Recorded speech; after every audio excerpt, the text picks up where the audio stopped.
Hi, hello, future me here, sounding very annoyed. I just wanted to say quickly, please bear with me for the first 3 minutes of this video because of course, surprise, shock, that as soon as I sit down to film this video, some morons decide to park their motorcycles and their other vehicles outside of my door and rev their engines for 3 minutes. I tried to drown out the sound in editing, but it became a garbled mess, but I promise, just 3 minutes and then everything will be back to normal. Hello everyone. Welcome back to the channel. Welcome back to another episode of Vlogmas. We are deep into Vlogmas and so far we've been successful at uploading a video every single day. So yay for that. Today, this is going to be a long video. We are going to be talking about every single one of my coloring books.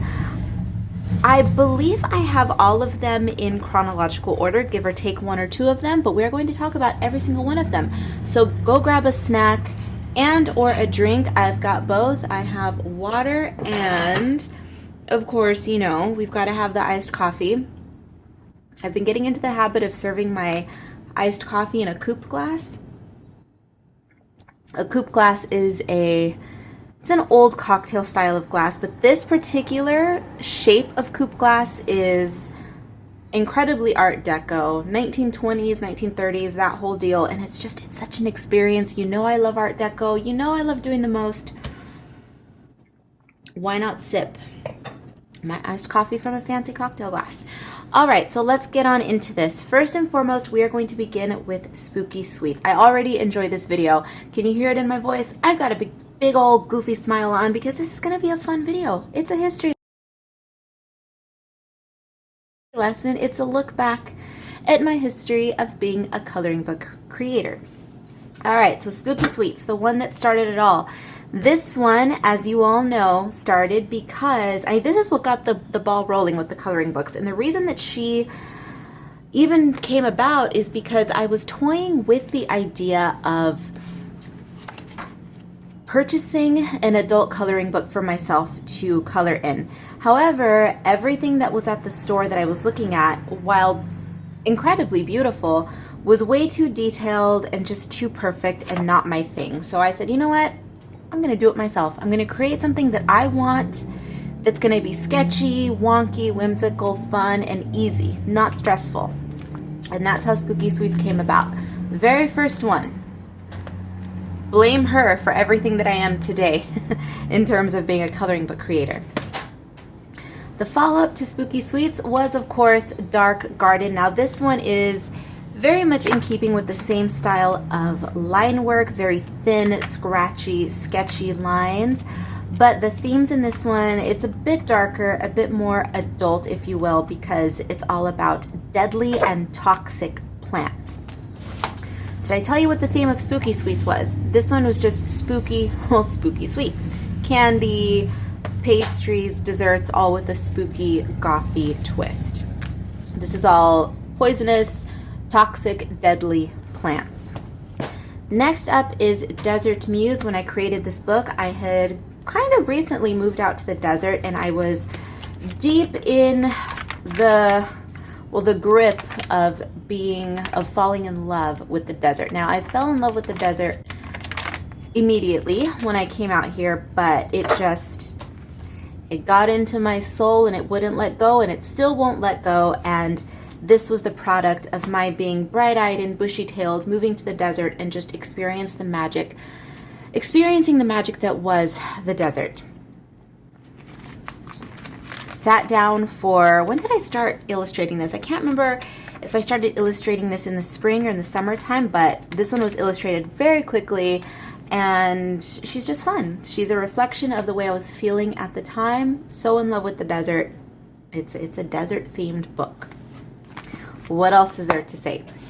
Next up is Wee Wickeds, and I'm being very awful. Did I mention the name of the book? I mean, you're staring at it, but Desert Muse. Desert Muse is my desert coloring book. Next up, I will try to keep things a little bit more together for the remainder of the video. Wee Wickeds is the next book. This one is a return to the themes of Spooky Sweets, just a lot of spooky, cute things, your traditional Halloween tropes. We've got jack-o'-lanterns, trick-or-treaters, witches, cats, freak shows, all of that in easy to digest little Halloween offering in the same size as Desert Muse. I changed the dimensions of this book a little bit to make it a little bit smaller and just a little bit easier to color in. This is something that I want to explore again in the future. I want to return to this Halloween spooky theme. We're gonna have to keep that in mind for a future book. So put a pin in that. If you've been waiting for a follow-up to We Wickeds, one will be coming in the future. Can't say when for sure, but it will be. And the next book after that is Stardust Spaceless. I happen to be a vintage sci-fi nerd. I love the look of 70s, 80s sci-fi. Well, let's go back a little bit. 60s, 70s, and 80s sci-fi, that whole aesthetic. I love it. The colors, the artwork, the cheesiness of it all. I love it. And that is what inspired this book. I mean, of course, I love astronomy. I have stars tattooed all over my body. So this is a reflection of that. Campy, spacey goodness, creatures, space queens, aliens, atomic age, space age looking graphics. Again, a testament to my love for retro and mid-century. I do live in Palm Springs, so everything kind of comes together. Here's a fun little ray gun. I like this book. This is one of those books that either people are going to gravitate to or not, just because the subject matter is a little polarizing. It's spacey, it's retro. I love it. I love it so much. I have so much fun coloring in this book every time that I do, which is bizarre that I haven't finished coloring in this book yet. But I love it. She's adorable. And moving on. Now, we were on a roll. We were on a roll with all of my books, and then I had to take a break from illustrating as much because I was dealing with some wrist issues, but silver lining to all of that was my sleeper hit. The Macarons sketchbook coloring book came about because I was dealing with said issues in my wrist. So the Macarons sketchbook, I did something completely different than I had done previously. I reduced the size, I upped the number of pages, so we increased the pages, we made the book much smaller. I mean, this is purse size. You can stick this in a backpack, in a messenger bag, and take it with you.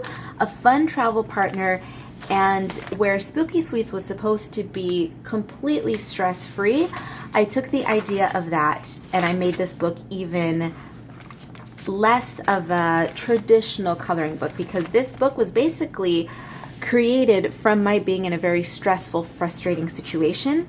And so what I did is I compiled 50 sketches into a coloring book, and just by the very nature of the line art, this book encourages the colorist to be experimental with their tools, with their line. Do you see what I mean here? If you're looking at the pages, I did not color this in any traditional sense of the word. I just slap color on here. I make it as messy as I want. And this book, for the people who purchase it and who understand, they get the magic of this book.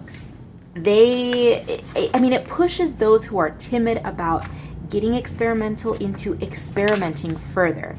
And so this book holds a very special place in my heart for me. It took me a few years to revisit this idea, but we did. And that will be my very last book that you will see in this video. Moving on, fashion plays a very prominent role in all of my artwork and all of my books, but in this one in particular, I mean, it's in the name, Fashion Circus. And what I did here is I focused on fashion, circus, think Cirque du Soleil, right? It's a circus of just people. No animals in the circus at all. Because I love the circus aesthetic. I love the grandeur, the gaudiness, the ostentatious, the glitter, the sequins, the spangles, all of that. And so I wanted to focus on the human aspect of the circus. Case in point, here is a contortionist, all with a fashiony twist though. It's a fun book.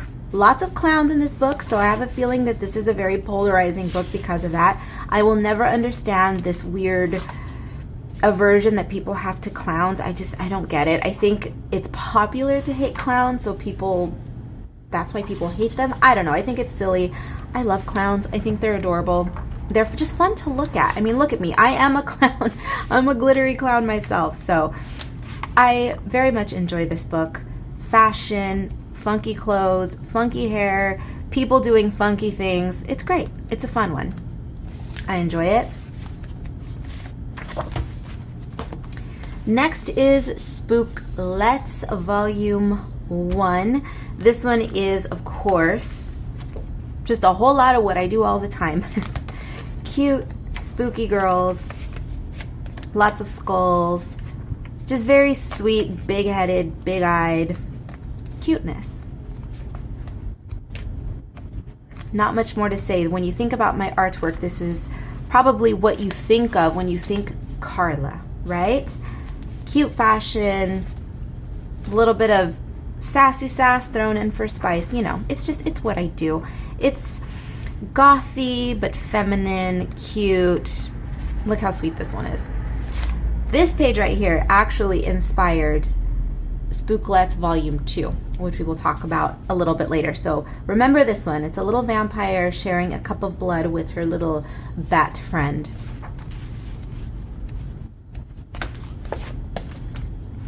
Next up is Eerie Patisserie. You know, I can't keep things the same, right? So for this one, I went a little experimental with the format of the book. This is the first square book that I have created. And she's cute. I like the colors in the cover. This one, the border, I love the look of this cover.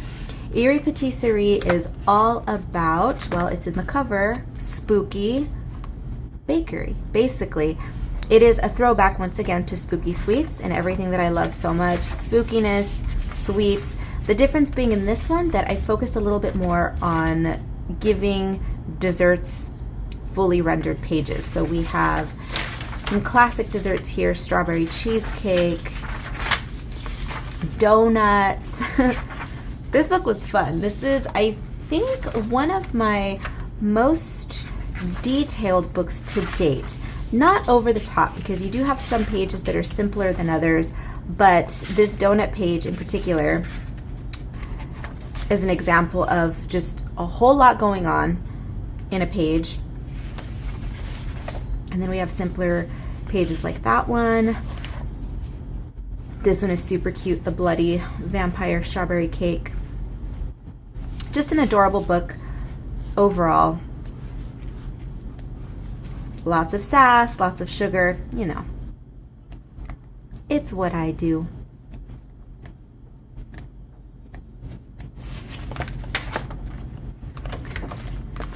Next is a return to fashion. I mentioned earlier that I enjoy Art Deco. So let's go ahead and take a sip of my iced coffee.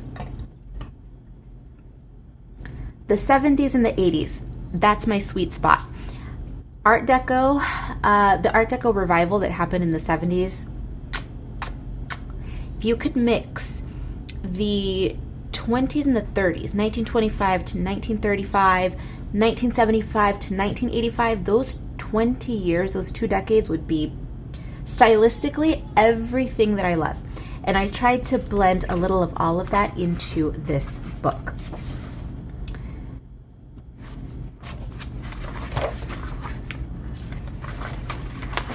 You will notice a lot of throwback elements. It's kind of a retro-futuristic synthwave kind of a look. We've got the disco balls. We've got the sharp edges of the Art Deco. We've got the lasers of the 80s. It's all in this book. I love this one. This one, hands down, is one of my favorites because it speaks to me on so many levels. The geometric shapes, the big hair, the gaudy jewelry, the amazing 80s makeup. Now, I personally don't put on really bright, bold makeup, but I'm all about the fashion. So once again, here you see a blend of everything that is what this book is all about. You see the 70s fashion with the Art Deco, the turban and the jewelry with the 80s graphic design elements. This one is just, it's a fun book overall. It's very me, this one. And I dig it. I mean, look at this. Disco, new wave, Art Deco. The Disco Vampire, if you know me, you know. You get this page, right? I need to color this one soon. I love it. She's very, very sweet. 1970s and 80s mixed together. Do you see what we're doing here? See what we're doing here? Oh, I love this book so much. Definitely one of my favorites, for sure.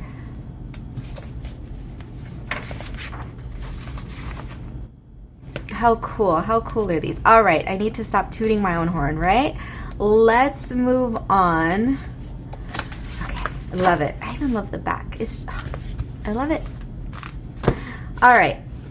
Next up is Hot Tropics, and I'm going to do a quick interjection after this one to talk about the books that I create for my other brand. So, and actually, let me go ahead and do that first. So we're going to start going out of order here because I need to mention that I have another brand, Cat Eyes and Cacti. Some of you already know, but some of you do not. I have another brand that is all retro, mid-century Palm Springs with a Karla twist. I put my little spinny spin on everything. And of course, being an illustrator, being an artist, being a coloring book creator, I wanted to branch out into that other brand, into Cat Eyes and Cacti, and I wanted to produce coloring books for an entirely different group of people. Now, I do have crossover in my, I don't want to say fan base because I hate that, but in my supporter base, I suppose. Some people, they like both my retro artwork, they love my spooky artwork. Some people love Palm Springs, and so there's a weird crossover there that happens, which I love so much. And so some of these books are going to appeal to the people who purchased my other books. These books are not going to appeal to some people, they're going to appeal to others, and then there's going to be a whole nother demographic of people who find me because of these books. So these are a little bit of an anomaly, but very much me in every way. So the first one that I created was Vintage Oasis. So remember that I talked about coming out to the desert and falling head over heels in love with it, and that's what spurred the creation of Desert Muse. Well, concurrently, while I was working on Desert Muse, I was working on Vintage Oasis.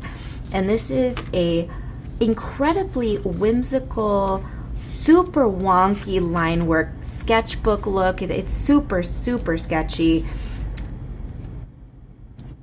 It's an homage to Palm Springs, the architecture, the sights, but it's not very refined at all. It's whimsical. It's a sketchbook. What else is there to say? It doesn't take itself too seriously. It's just a fun love letter to Palm Springs. And that's Vintage Oasis. And then after Vintage Oasis came Cocktail Tropical, Tikis and Cocktails. Ooh, look at that. This is the first one that I colored in here. This is the first and only page, but look how fun this is. So much fun in this book, which I need to color in more. And I do have another channel, Cat Eyes and Cacti, and I think I'm going to be doing color and chats for that channel next year. So this is a painless one. Throw back a couple cocktails, hang out and color some tikis. Why not? Then came my next offering, which is another love letter to Palm Springs, but this one is far more refined in the line than Vintage Oasis. This, we are going with the square format, which I've come to appreciate so much, and this is more architecture. This is another one of my favorite books, which, look, most people who are fans of my primary brand are not going to care about this brand, or rather about this book, at all. And I suppose by extension they're not going to care about Cat Eyes and Cacti at all. But I love this book, so I'm going to talk about it because it's one of my favorites. Again, it's just more refined in the line than its sister Vintage Oasis, but still fun, still sketchy, a whimsical visit through Palm Springs. And this is where things get a little bit more jumbled, well, not jumbled together, but this is where things blend. There you go. It's more neat than a jumble. This is where my two lives come together in Hot Tropics. Hot Tropics is a little mix of everything that you find in Cat Eyes and Cacti, the retro, the Palm Springs, the tiki, and then also my illustration work, my cute girls, the skulls, the slightly spooky everything.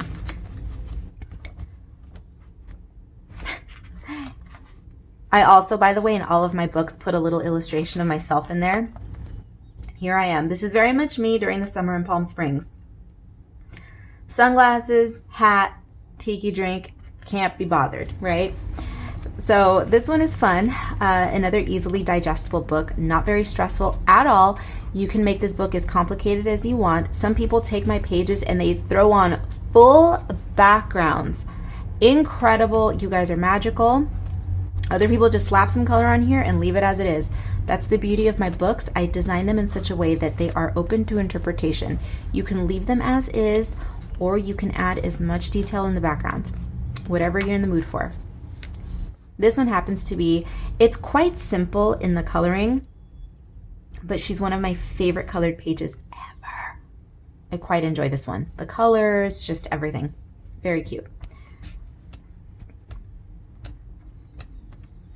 Look at this page. How cute is this page?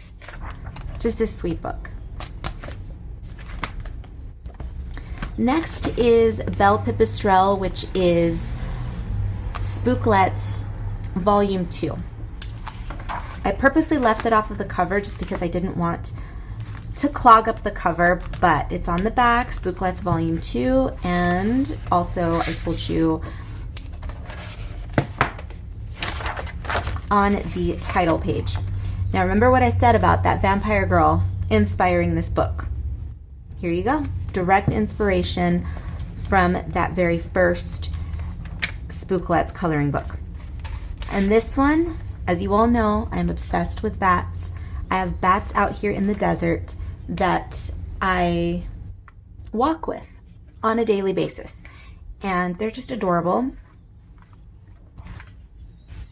So here's my tribute to my beloved little flip-flaps. This entire book is bat themed. The title itself, Belle Pipistrelle, means beautiful little bat. So if you don't like bats, probably stay away from this book. But if you love bats, spookiness, and just everything that I do, again, this book is very me. Adorable, batty, cuteness.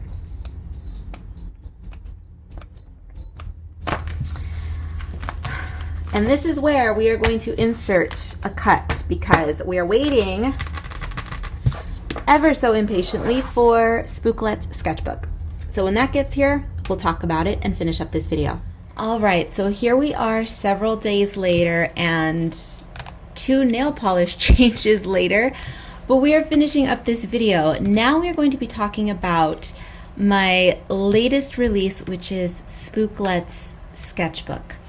Now this book is a special one for several reasons. One being she is a return to the square format. 2, she is a second installment in my sketchbook coloring books, which I honestly did not anticipate creating another sketchbook because the first one was created out of a frustrated state. I was upset with myself for overworking myself and just physically damaging my body. And so I thought, I've learned my lesson, I'll never do that again. Well, that didn't happen. I ended up doing the same thing again, but the lesson was learned. You know, lessons are learned until they are, or I'm sorry, what is the saying? Lessons are repeated until they are learned, correct? And so it's true. With this one, I learned my lesson, and this is not only a square format, not only a sketchbook, but this marks the last time for the foreseeable future. I'm not saying that I will never not do this again, but for the foreseeable future, I will not be inking my coloring books by hand. Now, they will all be completely penciled by hand, but the inks are going to be strictly digital. This the creation process of this sketchbook and of the little Spooklets, which this sketchbook is based on. I do have a few for sale still in the shop, by the way, if you would like to pick one up. These are the ladies that are featured in this book. I had over 40 of them, and this book, she's a little chubster, she's a little fatty McFat. We have all of those in this book. And it was during the creation process of this book that I said, okay, ma'am, Miss Girl, you need to change your process. So I purchased an iPad. For the good of my wrist, for the sake of evolving my art practice, my creative toolbox, if you will, we have an iPad. And with that iPad, I am going to be inking my books digitally beginning in 2022. So she's kind of closing out a chapter of my life. And it ended up being a bit more of a emotional is not the right word, although I am emotional about moving forward. It's a big change for me going digital and doing all of that. But this year was crazy. This year was not a good one for me, 2021. And it's strange the way things flip-flopped. You know, 2020 was the shitstorm for everyone else, and for me, I coasted by. And then in 2021, it's as though I was able to coast in 2020, but then in 2021, just everything hit the fan. Everything. And this was one of the saving graces. I think my coloring books kept me going this year, and this one, she just means a lot. For being merely a sketchbook, she means a lot. So that's what we are going to close out this video with, and this book is of course available on Amazon. If you prefer, you can purchase the PDF in my Etsy shop, and I will also have copies of this. If you heard that hacking, it's the gremlin. He was choking on something, some sort of snack. I will have physical book bundles available in my shop for purchase as well, signed copies, so you can grab one of those in my shop. And with that, we are going to close out this video. Thank you for joining me. I hope that you enjoyed this little retrospective into my coloring book creation history. It was a pleasure to film, and here's looking forward to more coloring books in the future. I already have several planned for 2022, so I hope you are looking forward to it. And with that, I will leave you. Be bad, be good. I don't give a damn which. Just come back in one piece. All right, my nasties, I will see you in the next one.